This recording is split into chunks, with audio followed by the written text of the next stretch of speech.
जय श्रीमन नारायण।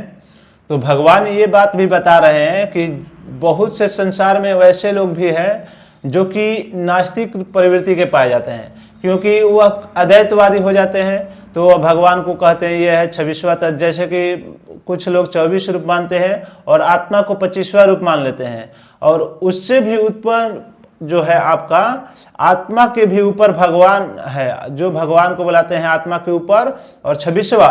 लेकिन उसी में भगवान को प्राप्त करने के लिए वो अपने अलग अलग तरीके से कार्य करते हैं। जैसे कि बालक को मनाने के लिए बहुत ही प्रयास करना पड़ता है, उसी के द्वारा भगवान को मनाने के लिए वह हठ योग का प्रयोग करते हैं, माने हठ कर लेते हैं और भगवान को मना बैठते हैं। तो वैसे भी अगर आप निश्चय ही कर लेंगे कि हमको भगवत की प्राप्ति करनी है तो आप अवश्य प्राप्त कर लेंगे।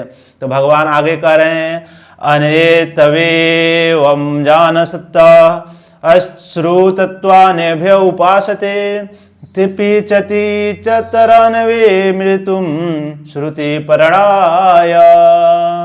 यानी कह रहे हैं भगवान, कुछ इस धरती पर वैसे भी लोग हैं जो यद्यपि आध्यात्मिक ज्ञान से अवगत नहीं है, उनको आध्यात्मिक ज्ञान के बारे में मालूम नहीं है, पर अन्यों से परम पुरुष के विषय में सुनकर उसकी पूजा करने लगते हैं। जैसे कि कुछ लोग वैसे भी होते हैं इस चराचर धरती पर कि उनको एक बात कह दिए तो वह उसी बात को उस समय मान लिए, क्योंकि उनको कुछ नहीं मालूम है कि हमें क्या करना है। जैसा प्रमाणिक गुरु ने उसको बताया वैसे ही करने लगे। या अन्य कोई भी कह देता है कि ये आप करेंगे, आप कैसे, आपको कोई बता देता है कि ये कार्य करेंगे तो आपको लाभ की प्राप्ति होगी, तो आप उस कार्य को करने में लग जाते हैं बगैर उससे पूछे।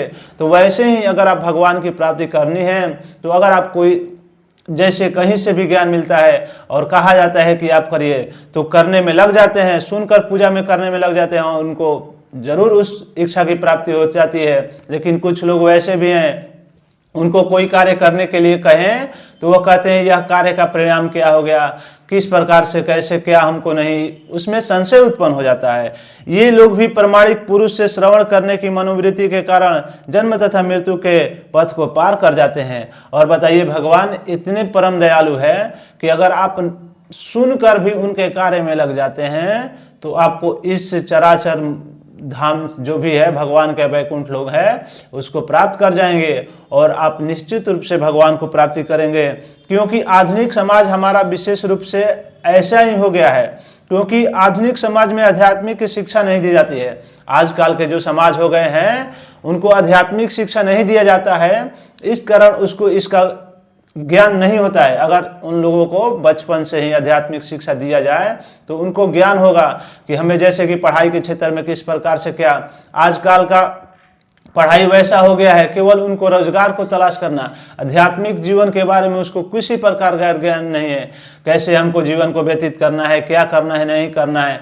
उनका एक ही लक्ष्य है, सबको पैसा कमाना, लेकिन पैसे कमाने का लेकिन आध्यात्मिक ज्ञान को पीछे छोड़ते जा रहे हैं। तो इस बात को आप थोड़ा सा भी ख्याल रखें कि आध्यात्मिक ज्ञान भी आपके लिए काफ़ी ज़्यादा महत्वपूर्ण है, साथ में पैसा भी कमा सकते हैं। आध्यात्मिक ज्ञान ऐसा भी है कि आप आध्यात्मिक ज्ञान लेते हुए भी अन्य कार्य को कर सकते हैं। तो इस प्रकार आप आध्यात्मिक ज्ञान लेते रहें, क्यों आज के समाज ऐसा हो गया है कि इससे विमुख हो रहा है, और विमुख होने का कारण है आजकल के जो भी आपको अन्य प्रकार से साधन दे दिया गया है। मोबाइल का प्रयोग है, मोबाइल का प्रयोग आप अच्छे के लिए करें, आप मोबाइल से अच्छी अच्छी बात को देखें, आप मोबाइल से आपको यह यूज सदुपयोग के लिए मिला है, दुरुपयोग के लिए नहीं।